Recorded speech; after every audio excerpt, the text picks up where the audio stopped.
75 શબ્દ ઝડપ. કોર્ટના પેરા. Ready start. ઉપરોક્ત ચુકાદા અને નિર્દોષ મુક્તિના હુકમથી નારાજ અને અસંતુષ્ટ હોવાથી અરજદાર રાજ્યે હાલની અપીલ દાખલ કરી છે, જેમાં મુખ્યત્વે એવી દલીલ કરવામાં આવી છે કે નિર્દોષ છુટકારાનો ચુકાદો અને હુકમ કાયદા અને કેસના રેકોર્ડ પરના પુરાવાની વિરુદ્ધ છે અને ફરિયાદીને વિદ્વાન ટ્રાયલ કોર્ટે ફરી ગયેલા જાહેર કર્યા હતા, પરંતુ ફરિયાદીએ જણાવ્યું હતું કે તેણે જમીન ખરીદી હતી અને તેનું નામ અને તેની પત્નીનું નામ રેવન્યુ રેકર્ડમાં ફેરવવાનું હતું અને તે આરોપીને મળ્યો હતો, જેણે તેની પાસેથી 1000ની માંગણી કરી હતી.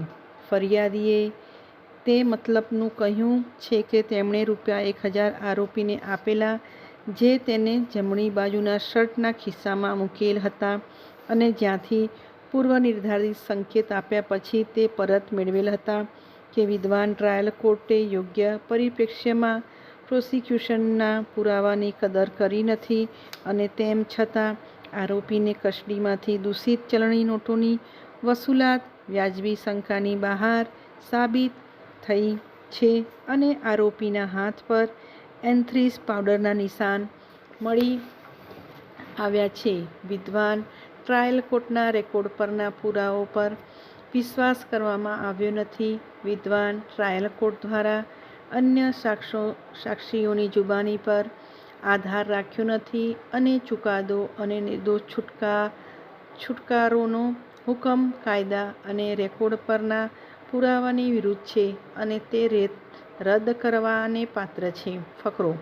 અપીલ કરતા સ્ટેટ માટે additional public prosecutor Shri Bhargav Pandya અને આરોપી વતી એડવોકેટ શ્રી ધર્મેશ નાણાવટીને સાંભળ્યા.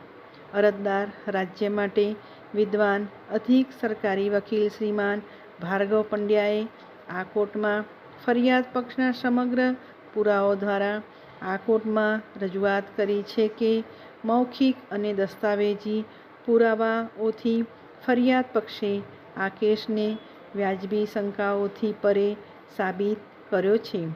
તે કાયદાના સ્થાયી સિદ્ધાંતો છે કે જો સાક્ષી પ્રતિકૂળ હોય તો સાક્ષીએ ફરિયાદના કેસને સમર્થન આપ્યું હોય તેવા પુરાવાઓને ધ્યાનમાં લઈ શકાય અને તેના પર આધાર રાખી શકાય અને હકીકતમાં ટ્રેપ બિછાવેલા અધિકારી શ્રી રોસ્તમભાઈ બેલીમની જુબાનીને ધ્યાને લેતા સમગ્ર ગુનો સાબિત થયો છે.